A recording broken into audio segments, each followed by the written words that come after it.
Hello everyone and welcome to the Johnny Appleseed Organic Village. I'm here again today with Shannie McCabe from Creek Heirloom Seeds for the second part of our series on growing tomatoes. This is the mid-season episode, you might say, where we're going to work on pruning them and I think a little bit of trellising, which if you'll recall from our first video was frightening to me.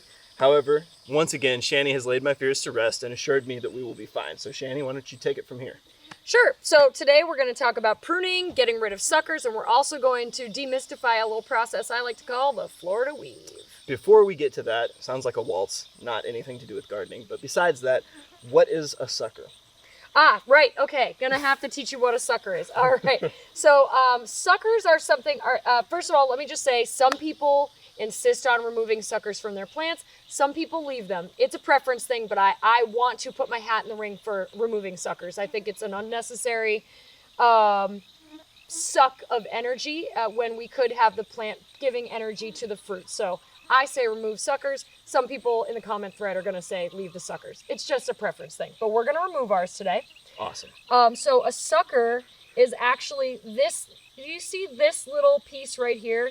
How we've got a main stem, we've got a side branch, and then we have this little extra guy growing in between. It's coming up from, I would call that an axillary bud. So it's coming up from in between the crotch of the little side branch and the main stem. So when they're small like this, we actually just pop them off really easily. But sometimes Shannies neglect their tomato plants and the suckers get really big and out of control. And you have to pull out a pair of pruners. Right. And do some surgery. Interesting point though, would that not eventually grow like a viable branch? Yes, it will. However, it's really going to weigh down the plant. It's going to make the shape of the plant like super bushy. And we really want to train our tomatoes up. We want to remove a lot of this under canopy growth because it's not actually doing a lot of great photosynthesizing. It's so low on the plant, it's not catching a lot of sunlight, it's not really feeding the plant really well. And most importantly, down here in the deep south in Georgia, we're just gonna have more issues of bad airflow if we have more foliage. The more foliage and the more dense the plant is, the worse the airflow is gonna be. So we're gonna clean these plants up, we're gonna take out that excess foliage so that we're getting more optimal photosynthesizing and we're getting way better airflow. So let's clean them up. Awesome, let's do it. Okay, cool. So ideally, we are trying to prune out our suckers and do our lower leaf pruning when the plants are a bit smaller than this, just to keep them trained and with a better shape. But if you let it go and you don't get to the pruning stage until a little bit later in the plant's life, it's okay.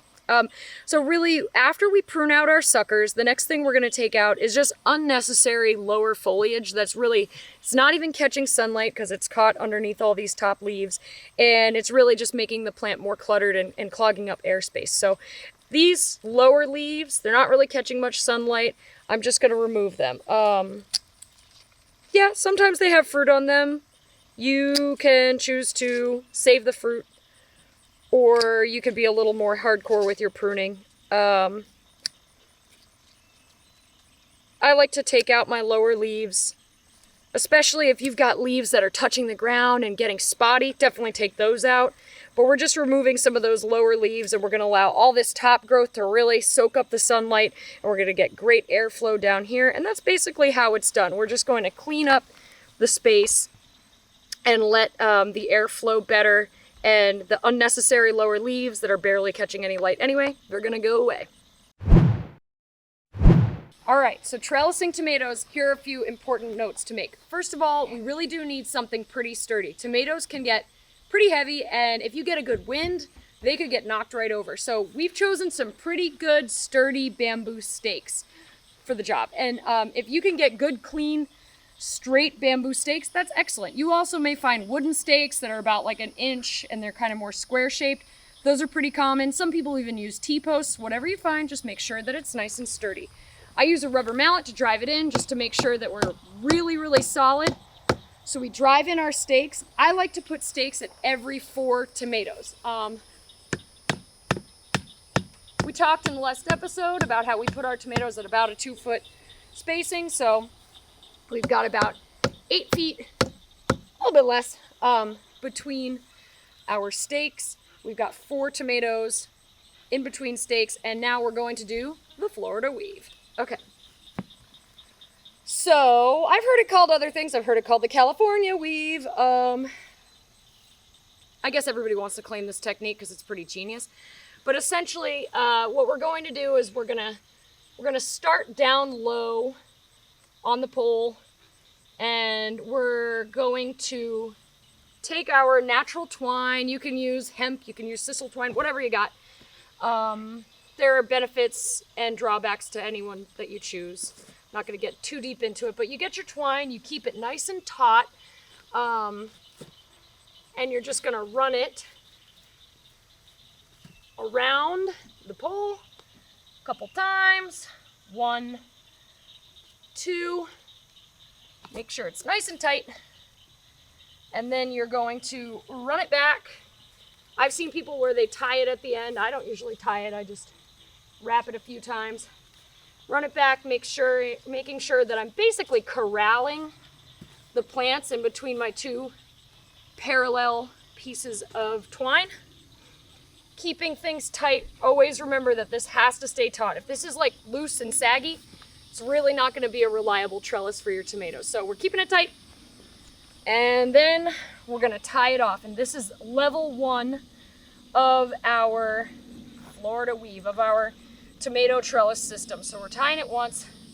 We can even, we'll double or triple knot it, whatever you got to do. But this is level 1.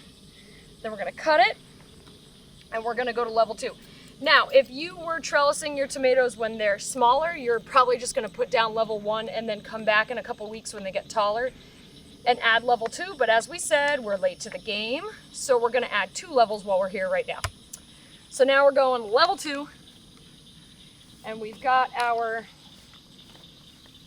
string. Again, we're keeping it tight. We've got it right about here.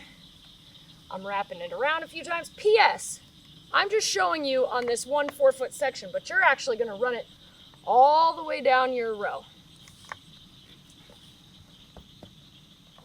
So basically, again, remember, the principle is we're corralling the plants in. And now you're going to kind of see why it was important for us.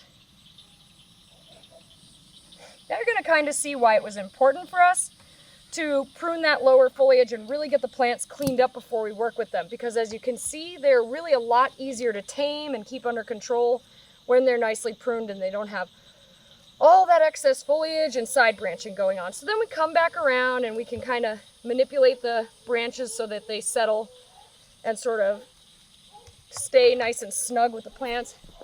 And each plant is just sort of snug in this little weave situation here. And as the plants get taller, we add more levels, just like this. And as I said before, we can go all the way down the row. You don't have to do it in sections like that. You actually will just keep wrapping it down the row as you go, but I just want to show you in this little section. So, folks, that's the Florida weave. And the next time we visit these tomatoes, we're going to be picking and harvesting them. Awesome. Thank you guys for joining us for this video on mid-season care for tomatoes. If you enjoyed this video, I hope you'll check out Johnny Appleseed Organic on YouTube, Instagram, and Facebook. Yep, and check out Creek Heirloom Seeds. We've got Instagram, Facebook, Twitter, and we are Rare Seeds on YouTube. And don't forget to check back as the season continues, because as always, we're going to continue to track these, do more maintenance. I will learn more things. I will stop thinking of gardening terms as dances I've never heard of, and eventually we will cook something with the tomatoes that we've grown. Absolutely, can't wait. Thanks, you guys. Thanks.